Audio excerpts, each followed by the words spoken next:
ഞാൻ പറഞ്ഞു വരുന്നത് അത് ഞാൻ ആ കുട്ടിയുടെ ഫാദറിന് കൊടുത്തൊരു വാക്കാണ്. എൻ്റെ അയൽവക്കക്കാരനാണ് ഉണ്ണിയേട്ടൻ. വാക്ക് കൊടുത്തു. ആ കുട്ടി ആ പടവും വന്നു. പിന്നെ ഷൂട്ടിംഗ് തുടങ്ങി. 3-ാം ദിവസം 4-ാം ദിവസമായപ്പോഴാണ് ഇഷ്യൂ ഒക്കെ പൊങ്ങി വന്നത്. വലിയ ടെൻഷനായി. ഞാനാണെങ്കിൽ കാലം ഉറപ്പിച്ചിട്ടില്ല. പക്ഷേ അന്ന് ഇനി സിനിമ ചെയ്തില്ലെങ്കിലും വേണ്ട, തിരിച്ച് ഇലക്ട്രിസിറ്റി ബോർഡിലോട്ട് പോയാലും കുഴപ്പമില്ല, ഈ കുട്ടി തന്നെ ആയിരിക്കും നായിക. അങ്ങനെ ഞങ്ങൾ ഷൂട്ടിംഗ് തുടർന്നു.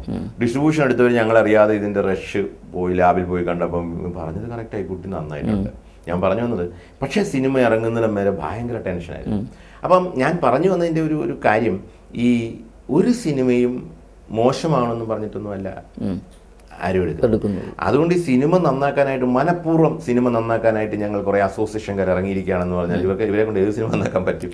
ഇറങ്ങിക്കഴിയുമ്പോൾ അറിയത്തുള്ളൂ ഇവർ പറയുന്ന സിനിമ ഓടുകയോ ഇല്ലയോ എന്നുള്ളത്. അങ്ങനെയൊന്നും മനഃപൂർവ്വം ഒന്ന് മാത്രം ചെയ്യുക. മനഃപൂർവ്വം മനസ്സിൽ നീ പകയൊന്ന് കളയുക, വിദ്വേഷം കളയുക. ഒരാളെ കൊന്നുകളയും, ഞാൻ ഹിംസിച്ചു കളയും എന്നൊക്കെ പറഞ്ഞാൽ ആ ആളിനും തിരിച്ച് വൈരാഗ്യം ഉണ്ടാകും. അപ്പം സ്പർദ്ധ കൂടും. ആ സ്പർദ്ധ മാറ്റിയിട്ട് ഭയങ്കരമായിട്ട് സ്നേഹത്തിൻ്റെയും പരസ്പരമായ ഒരു വിശ്വാസത്തിൻ്റെയും, എന്താ പറയുക, കലയെന്ന് പറയുന്നത് അതിൻ്റെയൊക്കെ പാരമ്യത്തിലുള്ള ഒരു അവസ്ഥാവിശേഷമാണ്. അപ്പോൾ അങ്ങനെ ഒരു സ്നേഹമായ അന്തരീക്ഷം ഇപ്പോൾ മലയാള സിനിമയിൽ ഇല്ല. മനസ്സിലായി? ഒരുത്തനൊരുത്തനെ പ്രശ്നം, അവനോട് മിണ്ടിയാൽ ഇന്നയാൾ പ്രശ്നം, ഒരാൾ നടന്നു വരുമ്പോൾ എഴുന്നേറ്റില്ലെങ്കിൽ ആ നടന് കട്ട്, നടി ചിരിച്ചില്ലെങ്കിൽ ആ നടി അടുത്ത പടത്തിലില്ല. മനസ്സിലായോ?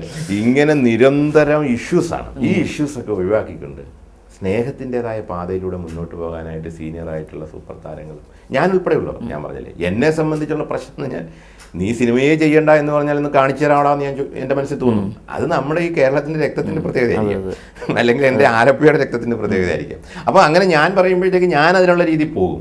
ഇവരെയൊക്കെ തച്ചുടച്ചുകൊണ്ട്, ഇവരൊക്കെ മാറ്റി നിർത്തിക്കൊണ്ട് എൻ്റെ സിനിമ കേരളത്തിലെ 72 തിയേറ്ററുകളിൽ കളിക്കാൻ സാധിച്ചു എന്നുള്ളത് ഇവർക്ക് എന്താണ് മറുപടി പറയാനുള്ളത്? ഇവരയച്ച കത്തുകളുണ്ട്. എൻ്റെ ഇവർ ഈ ഇൻഡസ്ട്രിയുടെ എല്ലാ ഭാഗങ്ങളിലോട്ടും അയച്ച കത്തുകളുണ്ട്, എഴുതി ഒപ്പിട്ടിട്ട് ഈ സിനിമയിൽ സഹകരിക്കരുത്, പിന്നെ എൻ്റെ സിനിമയിൽ പങ്കെടുക്കരുത്, റിട്ടേൺ ആയിട്ട് എല്ലാ അസോസിയേഷനും ഇങ്ങനെ കത്തെഴുതിയിട്ട് ഒരു പടം എടുക്കുക. ആ പടം പപ്പടമല്ല എന്ന് ജനം പറയുക, അവർ കണ്ടിരിക്കുക എന്ന് പറയുന്നത് ഇറ്റ്സ് എ ഗ്രേറ്റ് തിങ്. അതുപോലെ തന്നെ കുട്ടനാട്, ആലപ്പുഴ ജില്ലയിലെ കുട്ടനാട് പുതുക്കരി എന്ന ഒരു കുഗ്രാമത്തിൽ ജനിച്ച് ഇലക്ട്രിസിറ്റി ബോർഡ് എഞ്ചിനീയറായി, അതുപോലെ തന്നെ ഒരു ബസ് സർവീസ് നടത്തി, ആർക്കും അറിയാൻ പാടില്ലാത്തൊരു കേസാണ്. ബസ് സർവീസ് നടത്തി നാട് വിട്ട് പോകേണ്ട അവസ്ഥയായി, നാട് വിട്ട് പോകേണ്ടി വന്ന് മലയാള സിനിമാ രംഗത്തെത്തി. മലയാള സിനിമയുടെ ആരും കൈവെക്കാത്ത ഒരുപാട് മേഖലകളിലേക്ക് കൊടുന്നു.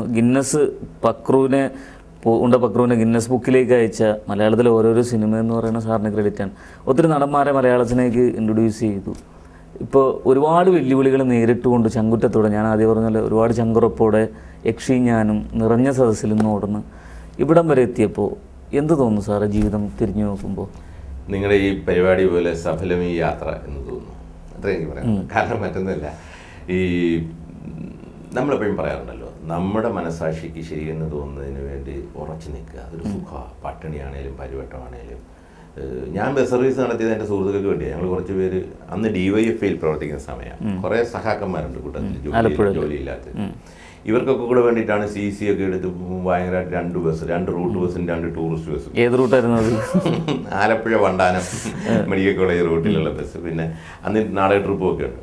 അപ്പം ഈ പൈസ കളക്ഷൻ വരുന്ന സുഹൃത്തുക്കളൊക്കെ ആയിട്ട് വീതിച്ച് ഇങ്ങനെ ഭയങ്കരമായിട്ട് ലാവിഷായിട്ട് അടിച്ച് അവസാനം CC വണ്ടി എല്ലാം കൂടെ കൊടുത്തുകൊണ്ട് പോകുന്ന ഒരു അവസ്ഥയും ഭയങ്കര കുഴപ്പമായി വീട്ടിലൊക്കെ. അന്ന് പിന്നെ കല്യാണം ഒന്നും കഴിച്ചിട്ടില്ലാത്തതുകൊണ്ട് നമ്മൾ, ഞാൻ പറഞ്ഞു വന്നത്, അന്നൊക്കെ നമ്മൾ നിന്നത് നമ്മുടെ സുഹൃത്തുക്കൾക്ക് വേണ്ടി, നമ്മൾ വിശ്വസിക്കുന്നതിന് വേണ്ടി, നമ്മൾ നല്ലതെന്ന് കാണുന്നതിന് വേണ്ടി. അത് കണക്ക് നമ്മുടെ മുന്നിൽ വന്നിട്ടൊരു ഭയങ്കര രാജാവ് വന്നിട്ട് പറയുകയാണ് ഇതാണ് ശരിയെന്ന് പറഞ്ഞാൽ, അല്ല എൻ്റെ രാജാവ് ഇത് തെറ്റാണ് എന്ന് പറഞ്ഞ ഒരവസ്ഥയുണ്ടല്ലോ. ഇപ്പം രാജാവ് നഗ്നനാണെന്ന് പണ്ടൊരു കുട്ടി വിളിച്ച് പറഞ്ഞ അവസ്ഥ. കുട്ടി ഭയങ്കര നിഷ്കളങ്കനാണെന്ന്. പക്ഷെ നമ്മളത്ര നിഷ്കളങ്കരൊന്നുമല്ല. നമ്മൾ കളങ്കം കണ്ടാൽ പെട്ടെന്ന് കണ്ടുപിടിക്കുകയും നമ്മൾ. പക്ഷേ അത് ഞാൻ പറഞ്ഞു വന്നത്, നമ്മുടെ ജീവിതത്തിൽ അങ്ങനെ ഒരു ഇപ്പോൾ ഈ ഇത്രയും വരെ ഞാൻ നേരത്തെ പറഞ്ഞ പകുതി പീരീഡ് കഴിഞ്ഞിരിക്കുന്നു, ഇൻ്റർവെൽ കഴിഞ്ഞിരിക്കുന്നു.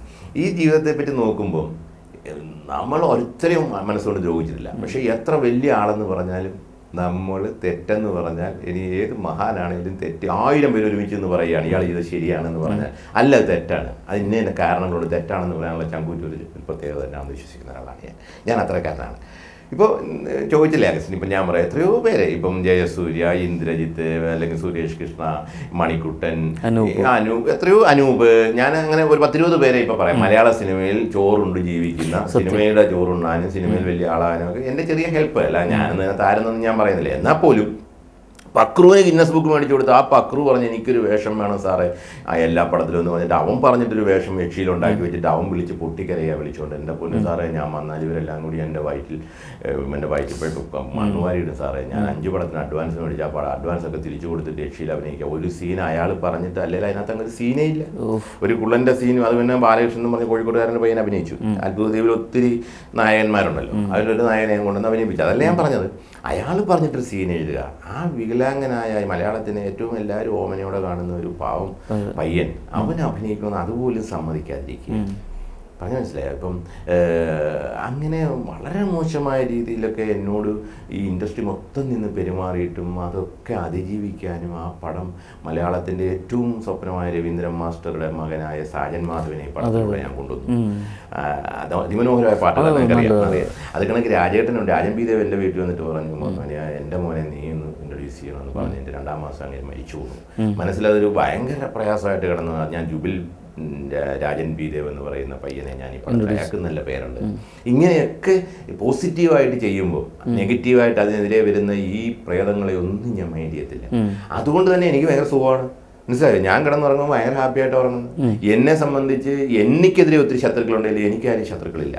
എന്തിന് ഞാൻ ശത്രുത ഉണ്ടാക്കി എന്ന് ചോദിച്ചാൽ ഈ വക കാര്യങ്ങൾക്കൊക്കെ വേണ്ടിയാണ്.